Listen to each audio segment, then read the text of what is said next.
go ahead and, back from executive session, do I have a motion to approve open enrollments 26-11 and 26-12? Move to approve. Thank you, Nick. Second? Second. Thank you, Joel. Discussion? All in favor say aye. Aye. All opposed, same sign. Motion carries. Motion to approve supplemental budget 1-2-26. So moved. Thank you, Mark. Second? Second. Thank you, Joel. Discussion? All in favor say aye. Aye. Aye. All opposed, same sign. Motion carries. Motion to approve art custodial account. So go ahead, Joe. I'll second. Thank you, Joel. Second, Mark. Discussion?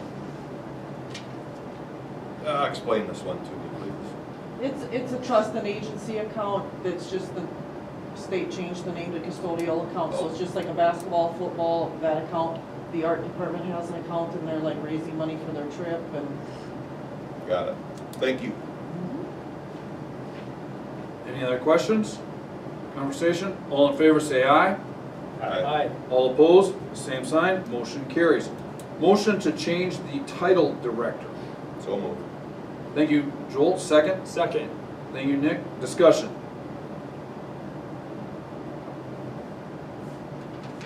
This was just something that was recommended for our financial part of things. All in favor say aye. Aye. Aye. I All- would just like to add that's retroactive to July 1st. Okay. All in favor say aye. Aye. All opposed, same sign. Motion carries. Motion to approve letter of intent to negotiate. So moved. Thank you, Joel. Second. Second. Go ahead. Thank you, Nick. Discussion, we have a letter here dated February 3rd, 2026. Webster Area School Board, with this letter, please consider our formal request to begin the negotiations process for the 2026-2027 fiscal year. The Webster area staff asks you to select dates for actively negotiating, with our preference being on or after April 1st, 2024. This allows the legislative session to conclude while providing both negotiating parties time to prepare. Please contact us at your convenience with the date. Thank you, the Webster area staff. Well, it'll definitely be after their date, Yeah, no question. April 1st, 2024. 2024? I Oh, totally nice missed that catch. when I read it. I just looked at that there too. Nice. Well played. Who was your English teacher back in the day? Mrs. Drake. Mrs. Draver right now is looking at that. Vanderlyn. Vanderlyn, and she's going, wow, I really taught that kid how to proofread his papers. Right. She's proud of you. I didn't catch it. Nice. Did I say 2024 out loud too? You did. Well played. I thought you just misspoke. I thought you read it wrong. Listen, first of all, let's go on a little Let's tangent. keep I don't going. want to Come on. speak here, but all right, let's go back here to our dates. Okay, so we've got April 1st, our board meeting then that month is most likely April 13th. And I may need to, I'm coming back late that day. I'm not sure if I'll be here. We may have to move that 13th, but what are you guys looking at here? Haven't we normally done, now prom's at the 17th, correct? Does that make sense? Usually we've done it like the week of the 20th and the 27th. Doesn't that sound right, Lori, for usual dates? We've just done it all over. Sometimes we've done early April, sometimes we've done late. But Easter's early, right? Isn't it? Yeah, Easter's the Early weekend April, of the so we'll have to 4th. stay away from that. Yep.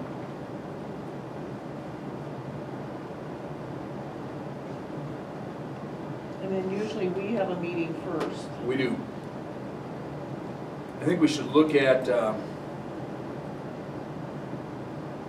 we still have some time yet here to get back to them. Why don't we look at our calendars, folks, and then try to get back to Lori? Is that week of the 27th, is that too late? Well, I just as soon do it earlier so I don't have to get upset at you again for being late. You want to do it then the week of the 20th, buddy? Well, the earlier the better for me, but I mean, the earlier in the month, because Yeah, I agree. we're planting with it probably. Yeah. And I think like one year we did it where we met one night and met with them the very next night. We did, you know, And it's okay, but I mean, we just, well,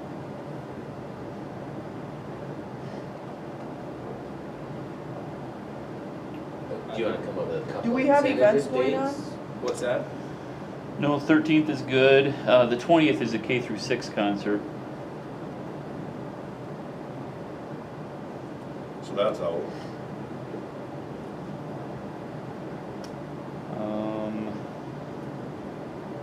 Do you want to stay on Mondays?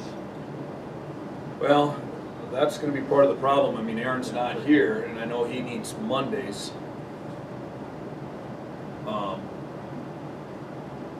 yeah, but that limits it. Our meeting's the 13th and the 20th is out, that's only the 27th, I guess. That's, We need to That's talk too with late. Aaron. Yeah, that's, I mean, that's too late. I, I'm just as busy as the next guy. You gotta make time for these meetings. yeah, I just assume be in that week right after our meeting. Week of the 20th, The 13th. week of the 13th.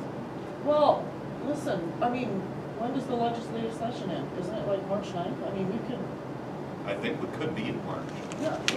we could meet at the end What of is the March. last date the legislature? I think it's March 9th. And they come back that one day, but they usually don't change anything. We'll know by March 9th. Oh, yeah. What am I looking for? I have no idea. 15 days left. What's that?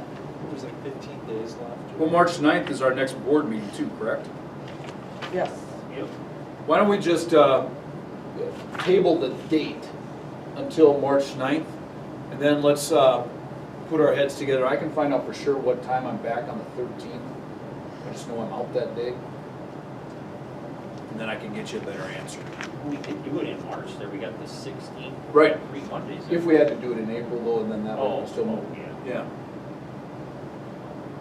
16th is cabaret, but the 23rd and 30th are both open, activity-wise. The last day of the South Dakota legislative session is projected to be Monday, March 30th. That's just the one day they come back though. Okay. Because we should Yeah, know it's by the- March 9th. It's the 12th, I think. Or Oh, it something is? like that, 12th or. Yep. We're gonna table this, just, I mean, obviously, we're gonna enter into negotiations as to the date. We'll try to get something to the staff here as soon as possible, but right now, we just need a little bit more time for us to get a definite date. Okay? All in favor of entering into negotiations with the staff, say aye. Aye. All opposed, same sign, motion carries.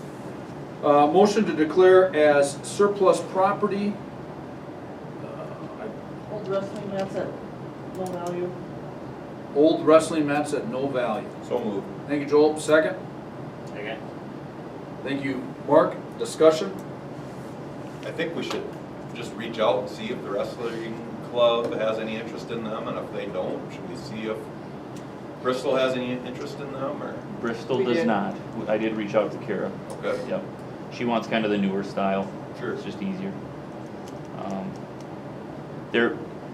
They're in okay shape for, you know, if somebody wants to cut them up and use them for in a basement to practice at home, they'd be good for something like that. Competition wise, they're just not, they're weather checked and Sure. they've had a good life. They're 20 years old. But I would just like to at least reach out to the Yeah. Booster Club, make Yeah. sure that they know they're available. Yep, yep. Okay. All in favor, say aye. Aye. All opposed, same sign. Motion carries. We're gonna just go ahead and move on now to discussion items. Superintendent report, Dr. Block. First and foremost, board appreciation. We have some little certificates that we left for you. As I state every year, we appreciate what you guys do. It's a thankless job probably many times over, and it's a lot busier than what anybody who has never done would ever know. And so it really is a time commitment. It's also a commitment of your energy and your mental state. And so we appreciate what you guys do for our students, for our staff, and overall for our community. So we appreciate it. Thank you. Thank you, Dr. Block. Thank you. It was 2 weeks ago, it was National Counselors Week. And so I wanted to recognize our two counselors. Chelsea Larson is our 9 through 12 counselor, and then Tina Norton is our K through 8 counselor. And their jobs, I truly believe, have become more challenging with time and some of the things that we face in society and with young people. So I don't know how we would function without them, I have to be honest. I'm not sure how things would be for our students. They take care of individual students, they take care of group students, they do weekly lessons with different sections of students regarding all kinds of things for coping in life, dealing with things in life. So we appreciate what those two do as well. We just announced today the support staff member of the year for us this year is Vonnie Lutz. She is a middle school paraprofessional for us in the special ed department. And then the teacher of the year is Missy Hortness, first grade teacher. So both are well deserved. They've been working for us for quite some time. They're excellent with the students. And if you see them in action with the students, you'll know why they're great candidates for these two awards. The only thing that I have beyond that is the legislative update, which I don't have a lot in front of me. I know that Nick had provided some correspondence to us as a group last week regarding one particular bill. When I was out there for 2 days last week, there really was not much for educational things going on. Most of the bills that were still live had either something to do with restricting or limiting capital outlay, bond issues, opt-out elections, those types of things. Absolutely nothing, not one comment was ever said regarding the funding. Nobody said anything about the 0%, and nobody said anything about some other mythical possible percent. And so my guess is that's going to be something that's going to be taken care of later in the session. I did read in the news recently that the revenue is up. I can't remember the amount. It was like $20 million across the state or something like that. That is such a minute amount of money when you consider the state budget. But it's still promising to say that it's not as bleak as what they had originally planned. So I have no idea where that's going to go. Had a nice conversation with Nick Fosness. Basically, when I go out there, it's 2 days. We have executive board meeting for the superintendents. We sit and watch things on the floor, and then there's a United Schools group that meets that evening, and then on the Wednesday there's a luncheon for outstanding administrators luncheon, and then later in that evening we meet with your local legislators. So we're District 1, and so Mike Rawl did not show up this year. He was there last year. We had a very nice conversation with him last year. I've corresponded with him a few times via email this year. Manhart did not show up. I have to be honest, and I don't mean to run the guy in the ground publicly, but there just hasn't been a whole lot of communication. I have not reached out to him other than one particular legislative bill this week. No response, but yeah. Some questionable comments regarding whether he's really supporting education is what I would say. So that's all I have, unless you have some questions. Okay. Anything else for Dr. Block? I just want to say, Dr. Block, and this is one thing I wanted to put out earlier in public comment, but kudos to Nathan Bloom for getting scheduled the Aberdeen Christian doubleheader basketball game this past Saturday. I thought this year is the first year we didn't go to the DAC-12 tournament. As you'll recall, we as the school district decided not to go last year. Nathan said that he could get a game scheduled for our athletes that was going to be more competitive, allow for more of our constituents, patrons to attend the game, and Saturday could not have been a better event. I thought the Webster Armory was full. It always helps when Jen Keller brings in her dance crew. I mean, that always helps fill the gates, but Aberdeen Christian brought over a great crowd, the Webster side, the Aberdeen Christian side was packed, and it was like, as one individual told me, a playoff atmosphere in there. When Jaron McCurry blocked that shot in the middle of the boys' game, you really would have thought we won a state championship, how loud the Armory was. The students were into the game. They've done a fantastic job. I hope that more of the grade school parents start bringing their kids to the game. That student section has grown this year. Those girls that are cheering on the boys over there are extremely loud and proper and respectful, and I haven't had to see you walk over there once, Dr. Block or Nathan, wants to advise them to simmer down. It was a great event on Saturday, and thanks for you guys for getting that put together, and thanks for everybody in the community that showed up. Come to these games. If you're not there, if you can get away from watching it just on Bearcat TV and you're in town, just come, because it is a great, great thing for our community. It was a great event on Saturday, and those kids were excellent. So we're going to move on. Mr. Case is, I do have some notes if you want me to just read is what he has. actually in the building meeting with that guy No. right now? No. Is that, oh, that guy. All right, we'll have to figure about that. NESC, we'll move on back to Mr. Case. Go with NESC. Anything? Yeah, NESC,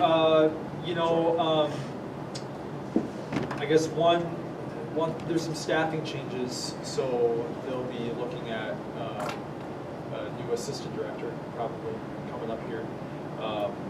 That's one of the bigger updates. And the building committee keeps chugging along, asking good questions. They just completed a technology audit too, which might result in some updates there too, but otherwise. So I did attend a meeting on Monday, and this meeting was called for the superintendents. I think they called it last Tuesday or something. So we knew about it maybe a week's notice. And basically it was to talk about potentially restructuring the way things are set up for the administration. I'll just tell you that our co-op has 24 schools in it, and the majority of the co-ops in South Dakota have 8 to 10 schools. We are almost 3 times the size of the majority of the co-ops in South Dakota. There is a potential that we're probably low on administrative staffing. But what we suggested as superintendents was, as we move forward in getting a new assistant, we probably thought, see how things go with a new candidate in that position, and then make some decisions as to whether we should look at restructuring. And some of the things we talked about is we would have maybe a north area and a south area, and those would be directed by certain people, overseen by an overall director, or possibly splitting the co-op.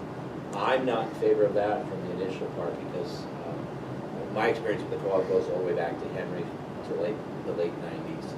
And so, and the co-op has been between 20 and 24 school districts since then. So I think we can make it work. So a lot of conversation about some things. We did tour the building. There's some possibilities of keeping the building, maybe renting a smaller thing, and putting all the supplies out into the member schools if they can find space for the supplies. So there's just lots of conversation about options there. Is Tim still the assistant director? Or Tim resigned as the assistant, so he's. Just recently? Yeah, at the last meeting. Okay. Yeah, we meet next Monday. Okay. Anything else for NESC? Dr. Block, why don't you fill us in on the principal's report from Mr. Case? Okay. He and I are both working on reviewing candidates for SPED and first grade. And he's got here driver's ed. He said that Nathan could maybe mention something about that. We've got enough students that it justifies having 2 sections, is basically what's happening. Yeah. And did you guys kind of solicit some possible dates for that? Yeah, we're actually, it's the first time we've tried this, so we'll see. It's gonna be kind of a guinea pig year, but we're thinking maybe March, the middle of March, having a group there. And some of the rationale there is if they're already 14, we can start driving with them, and it speeds up their the time in which they can get their permit. You would have to be in the evenings, of course, so probably 4 to 8 for, we need 30 hours, so about 2 weeks. I know that can't be for everybody if they're in, I know track starts the 23rd, so if they're in varsity track, that wouldn't work, but if they're in junior high, that would be a week later, they'd be fine. So there's some things there, it might limit who we can have, but we had such an overwhelming response. He said in all the years he's been doing it, that's the first time it filled up the first day. Yeah, it filled up within We had- just a few hours. We capped it at 25, we had 36 the first day. So we thought, well, there's a need. I did ask Lori, what's this do for the money? Is there, can we make it work financially? And I think we're okay there. The way the payment structure is set up, it's Self-funded. set up to be self-funded, Yeah. so. But prices before the classes were, what Craig had already talked to me, and we did have to increase prices this year. Yep. I meant to say solidify, not solicit. February 23rd is their preschool and kindergarten registration open house. And so we get a little bit more solid numbers for kindergarten, at least what's anticipated. And then he has April 6th, which is a while from now. We have an ice fishing seminar that's gonna occur, I think it's in April. I don't think you'll be doing ice fishing, but anyway, there's a team coming from, I think, Wisconsin. It's a high school fishing team, and they actually bring these two advisors bring students out to this area, and they make a couple trips. They bring them out to do some ice fishing in this area, and then they also will do some seminars or instructional things for schools, the local schools. So that's where this is coming from. That's what he's got. Dr. Block, on the sped position, are you talking that's the full-time? That is the one that we Or- actually opened up probably back in January. It's basically for next year to add Okay, a fourth certified special ed teacher. okay. And justifiably so. We have 85 students in our child counts, special ed. You go back 20, 25 years, we were in the lower 60s at that time. We have historically been 3 special ed teachers, and then the paras have increased with the needs that we've had increase as well. I think it's necessary, I think it's appropriate. I would also say as a parent, we really missed pre-K this year. And I hope that that's something we can continue in the future. Anything else for Dr. Block and for the principal report?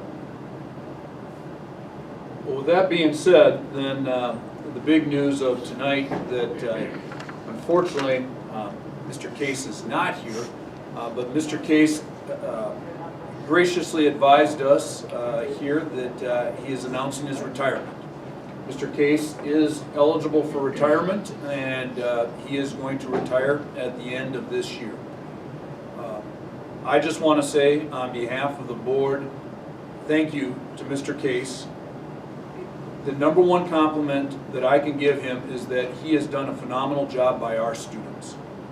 I truly believe that kids remember their grade school principal, that adults remember their grade school principal. And I think Mr. Case has done a phenomenal job over the past 25 years of working with children. You see him at a basketball game, at a football game, you see him out in the community, you see him on the playground, and it's readily apparent that he has a fantastic relationship with all of the children. Not just some, but truly all of the children. And for that, our district is going to be forever thankful. There's 25 years, a quarter of a century of students that have come through this program that are going to remember Mr. Case as their principal. And I just want to say thank you. Our district is going to miss you, Mr. Case. Huge shoes to replace. you've done a great job, and we're gonna miss you. With that being said, Mr. Case told us he still plans on staying in the community. He loves Webster. His family has grown up here. All of his kids have graduated from here. He's got great relationships here, and he's not leaving, but he's just looking for different areas. And so with that being said, again, thank you. And I'd open it up to the rest of the board for comments. I know Well, at I the guess end, we need a motion. well, at the end I get the motion to accept. Okay, I'm gonna do that with a couple of, the job that these guys have to do is, needless to say, thankless. So in there's certain cases, there is nothing they can do that is right to please everyone. It's a very difficult job, and I don't think all of us realize that sometimes, but, the district is gonna, have some big shoes to fill. He's done a very good job, so I'm gonna reluctantly, make the motion to accept the resignation. Well, I'll second that motion and just echo everything that Tom and Mark have said. I mean, you know, as a parent, my kids have come through, Craig's just been instrumental in their lives, helping guide them. You see him out in the community, just, he does all the things, they do it right.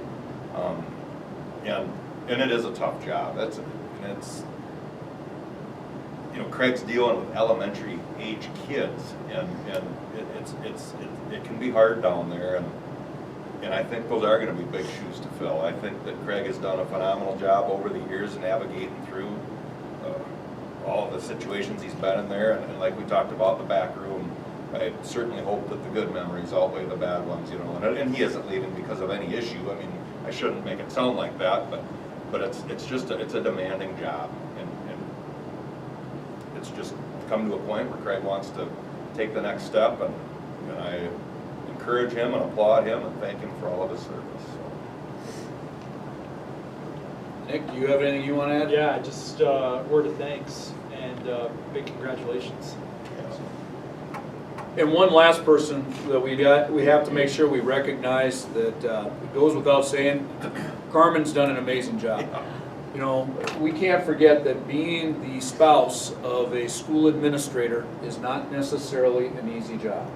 And Carmen has done an amazing job of being active in this community, being seen in this community, being a leader in the community.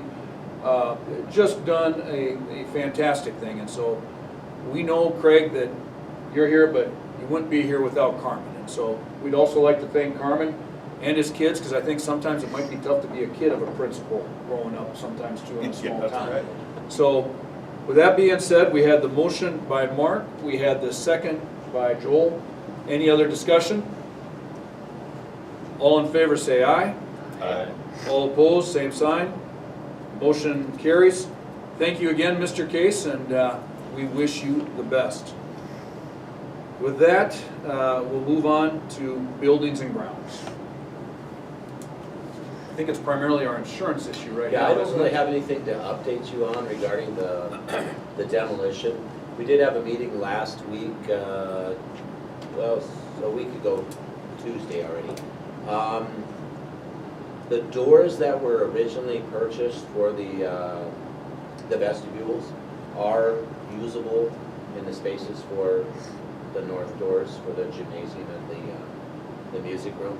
I still do not have a formal quote on what we'll see for savings.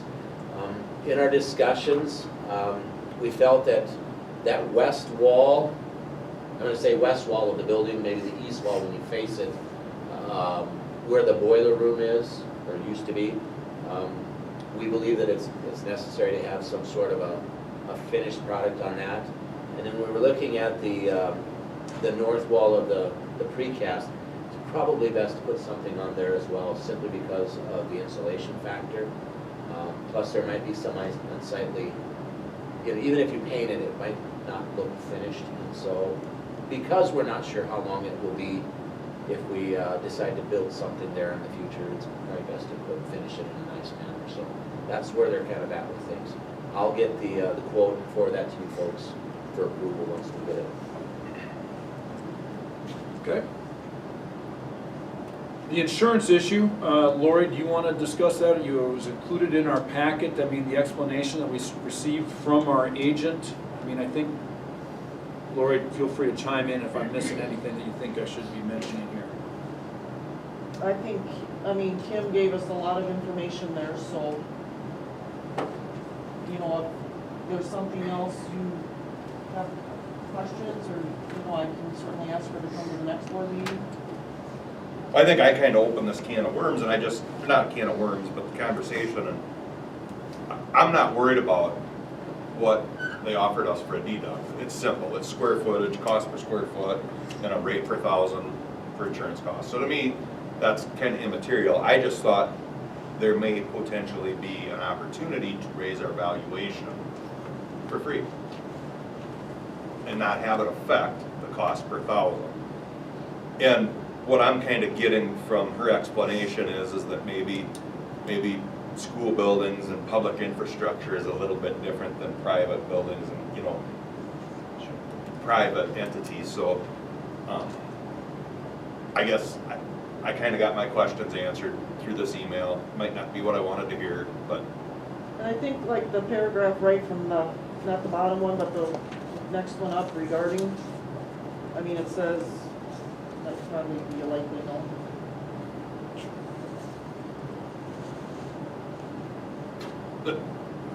where I'm going with this, you know, is if they say this, I don't even know what the number is, but let's just say it's worth 40 million and something comes through here and wipes it out, and it costs 60 to replace it, we're only gonna get 80% of the 40, right?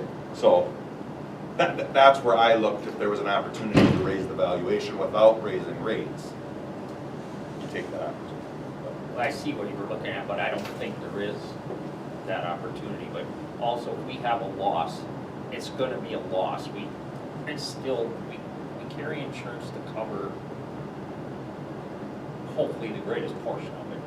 But we're not gonna replace this building for what we can insure it for. And I don't think we would replace the building even like this too. I mean, it would be That's something just- completely different design. Because we've got how many different buildings here? You know, you got the elementary school from 1970, you have the middle, the 1990s wing, you got the 2000s, then you got the 2010. I mean, we've got 4 or 5 different years now that we're still working with, or timeframes. So I'm good with it. I'm good.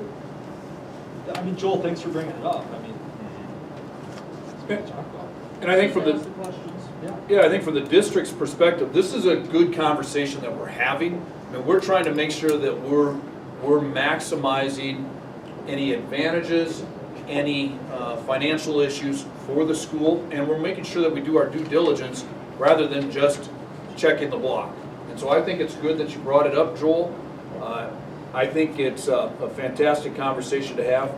I think I'm good with proceeding. Do we need an action item then on it, Lori, or are we good with just, I can't remember if it was from last month, we needed something on that. No, I think just so we're all aware of what's going on, and then, yeah, I think we're Okay. good. All right, anything else for buildings and grounds?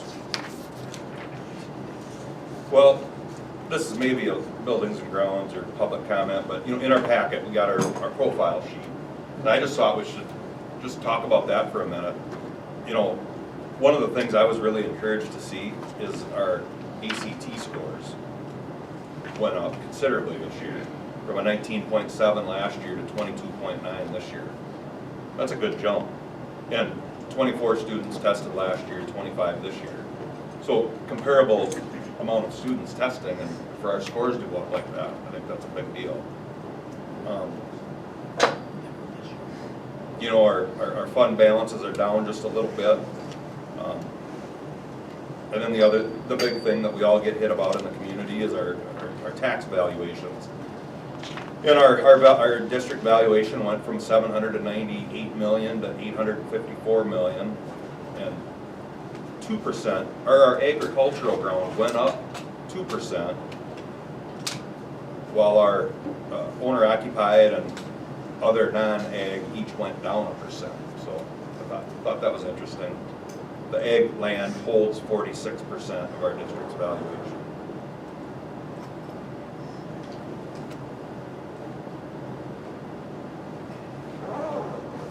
Bottom line is, you hit the nail on the head. It really comes about, again, our job here is to take care of the students. That's our number one job, and to make sure they get one shot at as somebody once told me, a free education. Nothing's free, but they don't have to pay for that education except with their taxpayer dollars. And our students are doing very well. You look at where they're going with the 4-year degrees, you look at what they're doing with the 2-year degrees. Heck, you even look at a few that are choosing to enter right into the workforce. I think we have students coming out of Webster that are well prepared, and that is our absolute number one job. So to that, to the staff and the administration, I'd say thank you. Anything else? Other than Mr. Case did pop back in. So Craig, you missed it. You did a great job of stepping out while we had a nice time to talk about I'm you. sure I had that scheduled about a whole month ago before you guys changed the board meeting time. I don't know who did. It's probably Lori. But you'll have to go back and watch it on Bearcats TV. But Craig, Okay. thanks a million. I mean, we really do appreciate you. We're gonna miss you, and don't get it wrong. We've got a lot of questions for you because filling your shoes is not gonna be an easy answer. We know that. Oh, no. But like I had told you guys, told Dr. Black, my wife and I really love it in Webster. Webster has been awesome to us. We've raised all of our kids here. We don't plan to move. We plan to stay here. Am I going to stop working? No. It's just turn the page type of thing. So I'll be finding something else to do. And I have CDL. I like driving bus, so I'll probably be driving bus a little bit more. Hey, I can help you with that CDL thing. Oh, I'm sure you can. Just don't keep me too busy. I want to do a little more hunting and fishing. But yeah, school board, appreciate all the school boards that date all the way back to 2000. Many staff members, it's been great working with staff members. The camaraderie that I've had with them and speaking with them and watching their families grow. And of course, the kids are the number one thing that really gets me up in the morning and gets me to school, and you see the smiles on their faces, and I still get hugs nowadays and out at recess, and I will miss a lot of things. And the other thing is, I met so many families and met so many kids that have grown up here and gone through the school, like Nick. And now you guys have kids, and a lot of the families that, a lot of people that have grown up, gone to school here, and raised the family here. It's just fun to see that. Time flies, had a lot of fun. Like I said, Webster is great. But I date back to when this job came open. It was my first administration job, and the only job I was happy it was in Webster. Why? Because the outdoors, I love to hunt and fish, and learned to know that the education system was great. And it was great to be a part of it, watch it grow, progress. Like Nick said, we had that windstorm, and I made sure we got trees planted. There's a lot of trees out there because being a Minnesotan, I love trees, and I think all the trees out there were I made sure they were planted. But the other thing too, the community of Webster, the businesses, whenever we ask for money, the community has supported us wholeheartedly, and it's an awesome community. And I have friends that come out here hunting and fishing. I have family that come out here, and my oldest son just had friends back a couple weeks ago fishing, and they said Webster is just a unique community. We love coming back here. It's fun. So it's kind of a yearly fishing thing that my son has with his group, and my other son now next week has a fishing group coming up, and they're going to enjoy Webster also, just like the older group. Many fond memories of the school, and I will really miss it. Thanks, Craig. We're gonna miss you. Thanks, appreciate it. All right, with that being said, we're gonna have a little bit of executive session here tonight. So could I have a motion to move into executive session for personnel So and moved. admin evaluations. Thank you, Nick. Second?